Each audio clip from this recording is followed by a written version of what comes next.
August 2026. That's the deadline. Or well, that was the deadline, depending on when you're watching this video.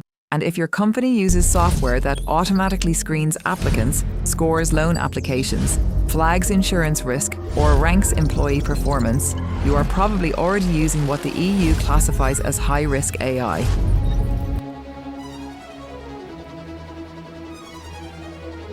I really hope you aren't, but you may be wondering, well, what exactly is this European Union Artificial Intelligence Act? So today we're covering the 5 things every organisation needs to understand about the Act, and the one thing you should do before this video ends.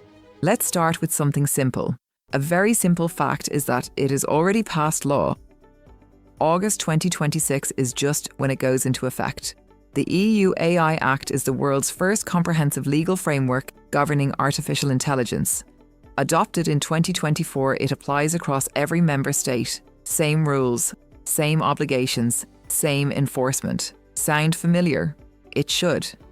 The GDPR did exactly the same thing for personal data in 2018.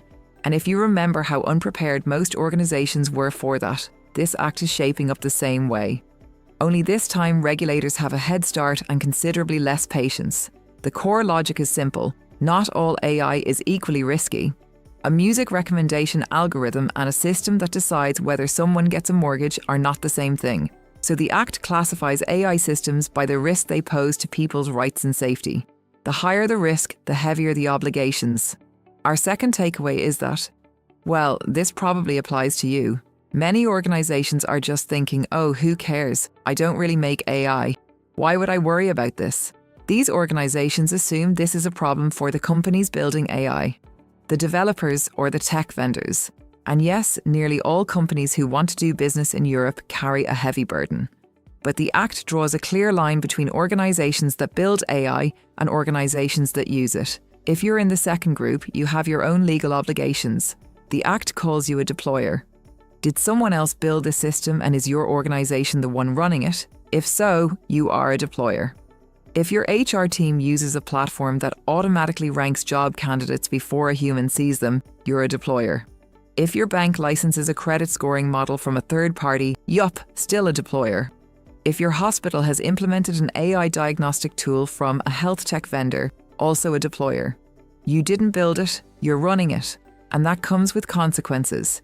Next up, the third thing you have to keep in mind is that high risk probably doesn't mean what you think it did.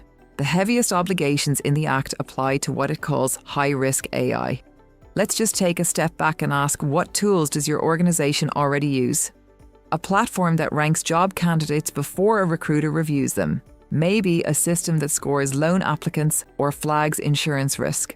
Or software that evaluates employee performance automatically. An algorithm that determines access to educational programmed or public services. Unfortunately, these are the high-risk categories, and this is where companies consistently underestimate their exposure. Classification is based on context, not technology. A relatively simple piece of software used in a high-stakes decision falls into high-risk territory. The sophistication of the model doesn't matter. What matters is what happens to the person on the receiving end of it. So before you assume you're fine, ask yourself, does this system influence decisions about people's jobs, money, health, or access to services? If the answer is yes, you are almost certainly in scope. So what does compliance with this law actually look like? Our fourth takeaway is that the obligations from this Act are concrete and very much enforceable.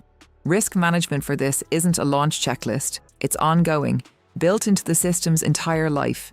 You can't do a review in 2025 and assume you're covered in 2027. If you're a deployer, go to your vendor and ask, can you show me the data this model was built on? If they can't demonstrate it, that's your answer. Every high-risk AI system must log everything. Decisions, inputs, outputs, decision points, not roughly, exactly. Because when someone asked why a specific person was rejected for a loan 6 months later, you need to be able to show them step by step. This is where most organizations get it wrong. And it's the most important one. The Act doesn't just say put a human in the loop. It says that person must genuinely be able to answer, why did the model reject this candidate? What data drove that? When should I override it? In 2023, iTutor Group settled a discrimination lawsuit. Their AI hiring tool had been automatically rejecting applicants over 55. Employees were nominally overseeing the process, but nobody had the tools to interrogate the algorithm. The oversight existed on paper alone. In practice, it didn't exist at all. That's the gap the Act is designed to close, and as of August 2026, it has the legal force to close it. The final thing we will be covering today is a simple checklist. As a deployer, here's a couple of things you need to know to conform to the Act. 1. Use the system the way the provider intended, strictly. Buy a CV screening tool and start using it to make final hiring decisions.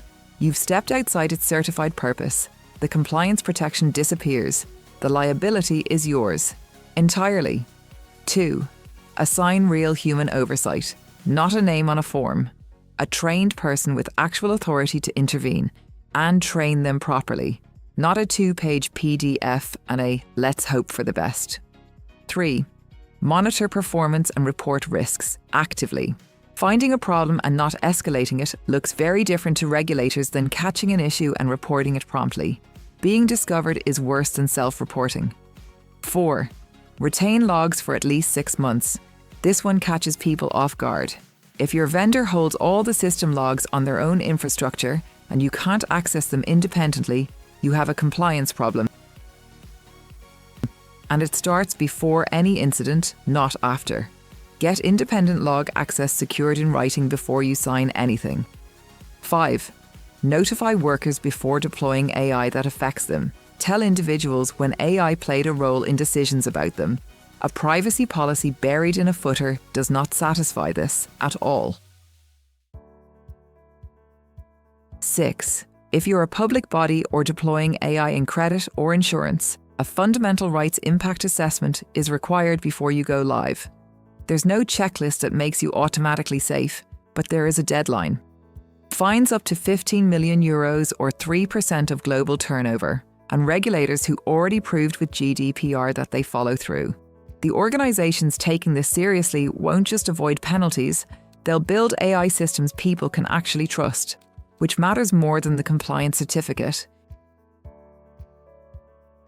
If you want to learn more, full articles on high-risk AI requirements and deployer obligations are linked below.